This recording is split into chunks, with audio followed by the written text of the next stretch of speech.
Welcome to the SEC, the unbiased network devoted to bringing you the news today. Tonight, we have important philosophers who have traveled from the past just to bring this to you on our special program, Forward to the Past. We have some breaking news from the philosophy world. A book based off a sea monster may completely change our government and social views. Thomas Hobbes, author of this new literary work, a revolutionary political scientist, philosopher, and historian, is using his real-world experiences to influence his book and his philosophies on our modern-day society, including government. Hobbes' new book is rapidly gaining popularity as it spreads across England. As opposed to other philosophers, like John Locke, Hobbes' book focuses on the ideals that humans are naturally selfish and they'll do anything just to get what they want. Meaning that in the eyes of Hobbes, you, me, and everyone else in this world is selfish and only seeks their own good. With this pessimistic view, he believes humans must abide by common rules and unite into specific political societies. Thus, he believes in an absolute government to hold this power and control and keep the peace. Hobbes justifies this with this quote, "If you believe that everyone isn't selfish, why do you lock your doors at night?" But we now go to an interview with Hobbes, who explains what was his thought process behind his controversial book, The Leviathan. Welcome to the SEC, Mr. Hobbes. It's a special time when we can get Calvin and Hobbes in the same place. Mr. Hobbes, can you please explain to us your philosophy? Maybe give us a little background as to what contributed to this philosophy, experiences, childhood, etc. My philosophy is that mankind is a bit of evil and selfish in their own hearts. They strive for what they wish to be true, and they will abuse power so it fits their will. As for the inspiration, my father was a vulgar man who abandoned us when my siblings and I were young. That, combined with seeing the part humans played in the brutal war, tearing each other apart for selfish reasons, especially during the English Civil War, this caused me to view humanity in a way that is unique among people during my time. It was then when I realized that humans are selfish at heart and would do anything to please themselves. After my father abandoned me, my ideas about humanity were solidified when I studied ancient Greek and Roman philosophers and the topic of war. I learned that humans are selfish, that they would slaughter each other, and that was when I realized that too much freedom led to unimaginable violence and selfishness. You did mention that without an absolute government, life of men would be solitary, poor, nasty, brutish, and short. How did this lead you to promoting absolutism, when the selfishness and greed for power is the foundation of that style of government? I believe that because nobody can be trusted with power, it should be up to one trusted, selected person to lead everyone else. This way, nobody has any power except for the absolute ruler, and there is no room for selfishness and violence. What led you to title your most famous book, The Leviathan? Why'd you name it after the book Job 41?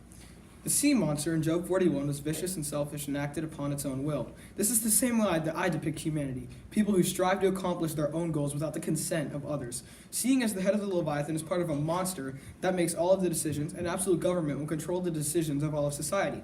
This is why I titled the book the way it is. And I think it's also the reason why I depicted the cover as an absolute ruler, as the head of and the decision maker, and the rest of the monster as the lowly people. We've actually discovered live footage of this event with the monster.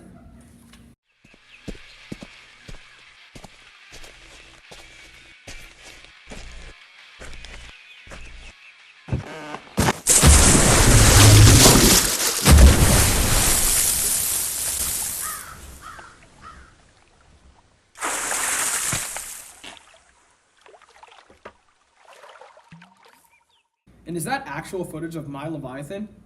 Absolutely. That is precisely what happens to those who are selfish. Top-notch reporting. Thank you for traveling many years into the future to visit us, Mr. Hobbes. We hope you're more pleased with humanity during the 21st century. In addition to The Leviathan, Hobbes also published a great trilogy that included De Corpore, De Hormen, and De Sive.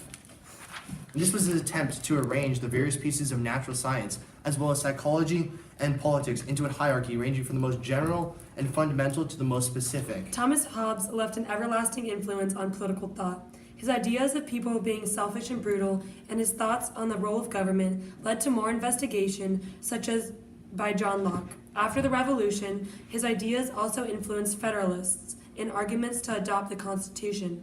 He thought that all people should have equal rights and no one should have more power over anyone else, besides the king. Hobbes was so influential because he stimulated change in more areas than one. In the social aspect, he made claims about people that brought into light the reason why they were so selfish and violent. He saw the world for what it really was, not for what people wished it to be. And he also affected people's views of each other because they could see each other for what they really were, not what they wished each other to be.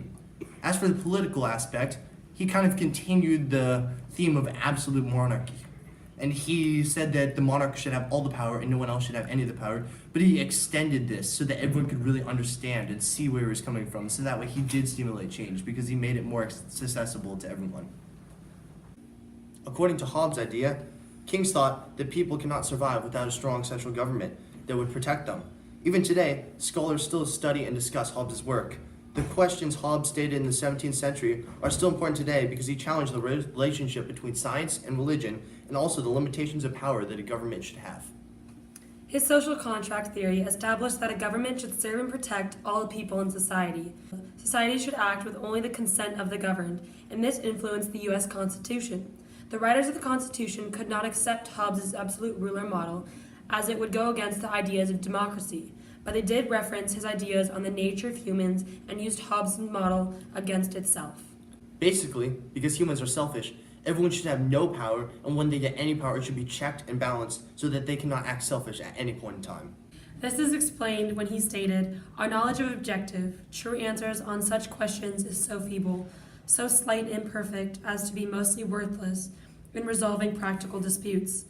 In a state of nature, people cannot know what is theirs and what is someone else's. Property exists solely by the will of the state. Thus, in a state of nature, men are condemned to endless violent conflict. In practice, morality is for the most part merely a command by some person or group or God, and law merely the momentary will of the ruler." Now, before we proceed, let's take a quick moment to thank our sponsors, at least those who stuck with us after we became an unbiased network that causes no controversy whatsoever.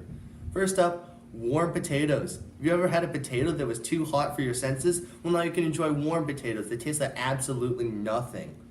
Also, customizable windshield wipers.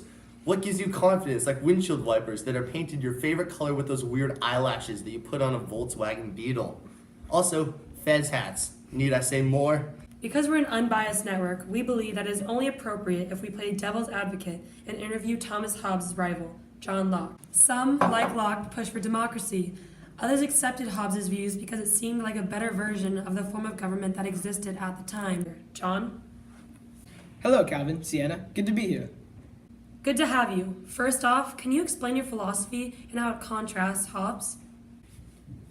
I believe that a man earns ownership over a resource when he mixes his labor with it. Government should be limited to securing the life and property of its citizens, and is only necessary to ensure that everyone is thriving.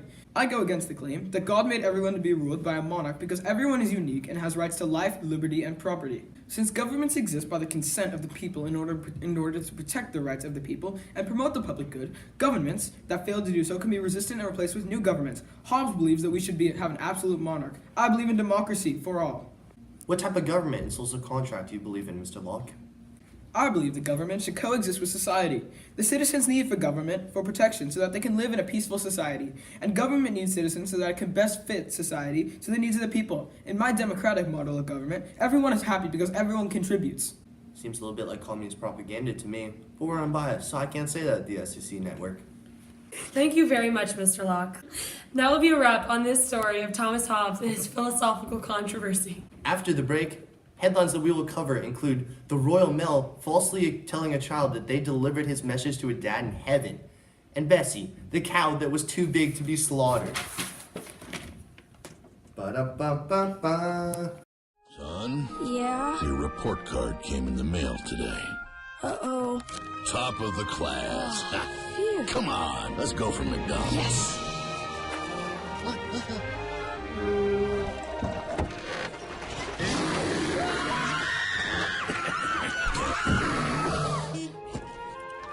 Hold on. Whoa. Nice. There's always an extra fry at the bottom.